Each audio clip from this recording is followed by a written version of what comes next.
Book 7. The Book of the Woman.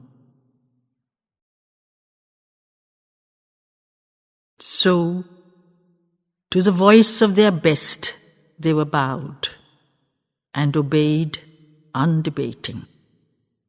Men whose hearts were burning yet with implacable passion felt Odysseus' strength, and rose up, clay to his counsels. King Agamemnon rose at his word, the wide-ruling monarch. Rose at his word the Cretan and Locrian, Thebes and Epirus. Nestor rose, the time-tired hoary chief of the Pylians. Round Agamemnon the Atreid, Europe surged in her chieftains forth from their tent on the shores of the Troad, splendid in armour, into the golden blaze of the sun and the race of the sea winds. Fierce and clear, like a flame to the death gods bright on its altar, shone in their eyes the lust of blood and of earth and of pillage. For in their hearts those fires replaced the passions of discord, forging a brittle peace by a common hatred and yearning. Joyous they were of mood, for their hopes were already in Troia, sating with massacre, plunder and rape, and the groans of their foemen, death and hell, in our mortal bosoms seated and shrouded. There they have altars and seats in mankind, in this fair-builded temple, made for purer gods. But we turn from their luminous temptings. Vainly the divine whispers seek us. The heights are rejected. Man to his earth, drawn always, prefers his nethermost promptings. Man, devouring, devoured, who is slayer and slain through the ages, since to the beast he soars, held and exceeds not that pedestal's measure. They now followed close on the steps of the mighty Atrides, glued like the forest pack to the war-scarred coat of its leader, glued as the pack when wolves follow their prey like doom that can turn not. Perfect forms and beautiful faces crowded the tent door, brilliant eyes and fierce of souls that remembered the forest, wild beasts touched by thought, and savages lusting for beauty. Dire and fierce and formidable, chieftains followed Atrides, merciless kings of merciless men, and the founders of Europe, sackers of Troy and sires of the Parthenon, Athens and Caesar. Here they had come to destroy the ancient perishing cultures. For it is said, from the savage we rose and were born to a wild beast. So, when the eye supreme perceives that we rise up too swiftly, drawn towards height, but fullness contemning, called by the azure, life when we fail in, poor in our base, and forgetting our mother, back we are hurled to our roots, we recover our sap from the savage. So were these, sent by Zeus to destroy the old that was grandiose. Such were those frames of old as the sons of heaven might have chosen, who in the dawn of eternity wedded the daughters of nature, cultures touched by the morning star, vast, bold and poetic, Titans' works and joys, but thrust down from their puissance and pleasure, fainting now, fell from the paces of time, or were left by his ages. So were these born from Zeus, to found the new that should flower, lucid and slender and perfectly little, as fit for this mortal ever who sinks back, fatigued from immortality's toucher. Man, repelled by the gulfs within him, and shrinking from vastness, form of the earth accepts, and is glad of the lap of his mother. Safe to the infinite seas could his soul self-piloted voyage, chasing the dawns and the wondrous horizons, eternity's secrets drawn from her luminous gulfs. But he journeys, rudderless, helmless, driven and led by the breath of God, who meets him with tempest, hurls at him night. The earth is safer, warmer its sunbeams. Death and limits are known, so he clings to them, hating the summons. So might one dwell who has come to take joy in a fair lighted prison, amorous groan of its marble walls and its noble adornments. Lost to mightier cares, and the spaces boundlessly calling, the lust of the infinite skies he forgets, and the kiss of the storm winds. So might one live, who inured to his days of the field and the farmyard, shrinks from the grandiose mountain tops. Shut up in lanes and in hedges, only his furrows he leads, and only orders his gardens. Only his fleeces weaves, and drinks of the yield of his vine rows. Lost to his ear is the song of the waterfall, wind in the forests. Now, to our earth we are bent, and we study the skies for its image.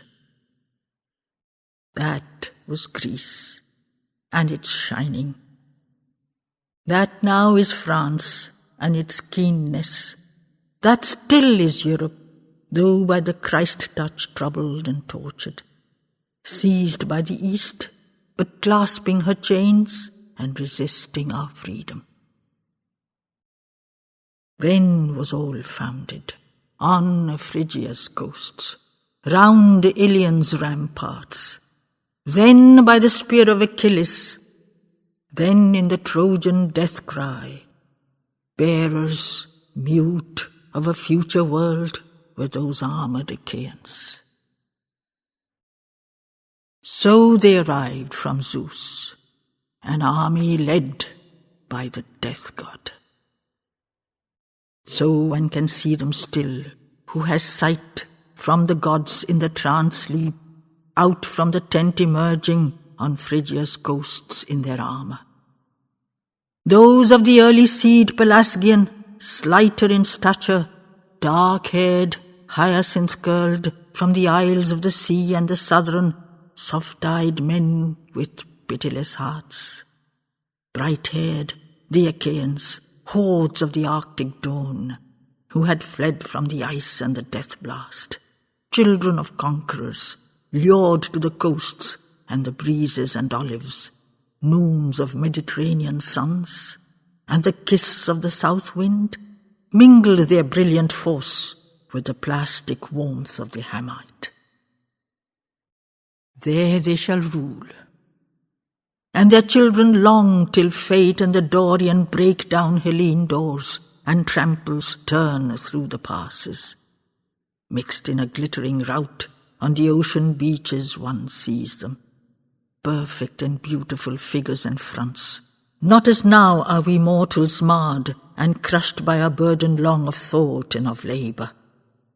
Perfect were these, as our race bright-imaged was, first by the thinker seen, who in golden lustres shapes all the glories we tarnish. Rich from the moulds of gods, and unmarred in their splendour and swiftness, many and mighty they came over the beaches loud of the Aegean, roots of an infant world, and the morning stars of this Europe.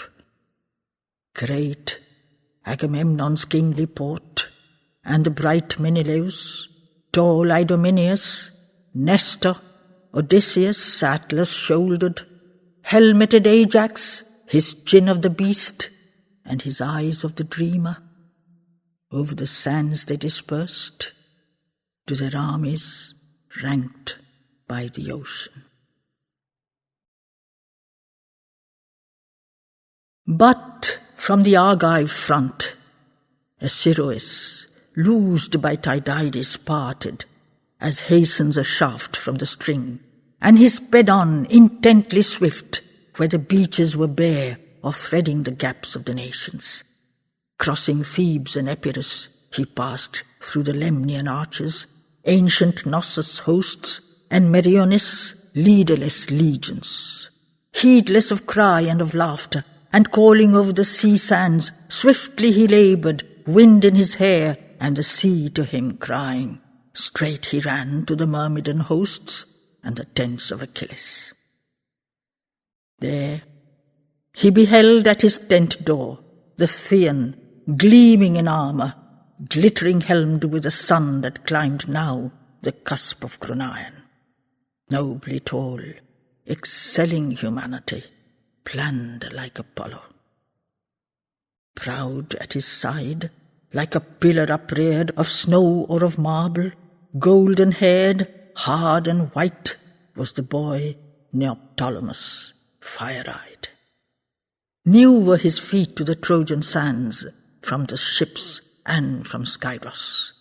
Led to this latest of all his father's fights, in the Troad, he for his earliest battle waited, the son of Achilles.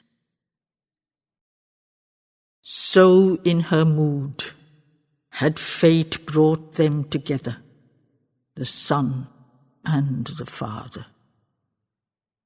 Even as our souls travelling different paths have met in the ages, each for its work, and they cling for an hour to the names of affection, then time's long waves bear them apart for new forms we shall know not. So these two, long severed, had met in the shadow of parting. Often he smote his hand on the thigh-piece for sound of the armour, bent his ear to the plains, or restless moved like a war-horse, curbed by his master's will, when he stands, new-saddled for battle, hearing the voice of the trumpets afar, and pawing the meadows. Over the sands, Asiroes came to them, running and toiling, known from far off, for he ran unhelmeted. High on the hero, sun-like, smiled the golden Achilles, and into the tent space seized by the hand, and brought him, and seated. War-shaft of Troezen, whence was thy speed, Asiroes? Comest thou, O friend, to my tent side, spurred by thy eager will, or the trusted stern Diomedes? Or from the Greeks like the voice still loved from a heart that is hollow? What say the banded princes of Greece to the single Achilles? Bringest thou flattery pale, or an empty and futureless menace? But to the strength of Pelides, the hero Asiroes answered. Response none send the Greeks to thy high-voiced message and challenge. Only their shout at thy side will reply when thou leapst into Troia. So have their chieftains willed, and the wisdom calm of Odysseus. But with a haughty scorn made answer the high-crested Hellene. Wise is Odysseus, wise are the hearts of Achaea's chieftains. Ilion's chiefs are enough for their strength, and life is too brittle, hurrying fate to advance on the spear of the Thean Achilles. Not from the Greeks have I sped to thy tents, their friendship or quarrel urged not my feet. But Tyrrhen's chieftain, strong Diomedes, sent me, claiming a word long old, that first by his war car young Neoptolemus, come from island Skyros, should enter, far crashing into the fight that has lacked this shoot of Achilles. pressing in front with his father's strength in the playground of Ares, shouting his father's cry as he clashed to his earliest battle. So let Achilles' son, twin-card, fight close by Tydides,